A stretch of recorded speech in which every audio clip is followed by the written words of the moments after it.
Okay, so back to our case. So our patient was a patient with rheumatoid arthritis who presented with acute, right, like a few days, inflammation of the knee. This is quite a difficult situation because it could be septic arthritis or it could be a flare of the rheumatoid arthritis, which causes inflammatory arthritis. So, first, in order to use likelihood ratios, we need to decide what our pretest probability is. And so, in the setting when we know the prevalence of a disease in the population, that's easy. The pretest probability is the prevalence of the disease.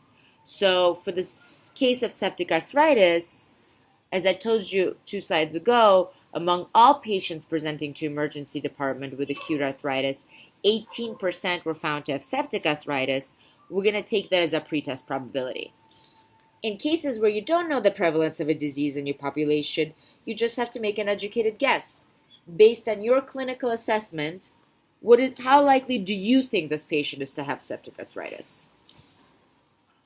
So, from slide 57, we know that presence of rheumatoid arthritis increases the risk for septic arthritis in a patient with a swollen knee by a likelihood ratio of about 2.5. So how do we actually calculate how this helps us? Well, we look at this normogram, and these are published on the internet as well. And you take your pretest probability, you basically put an arrow through the number 2.5, which is the likelihood ratio, and you come out with your post-test probability.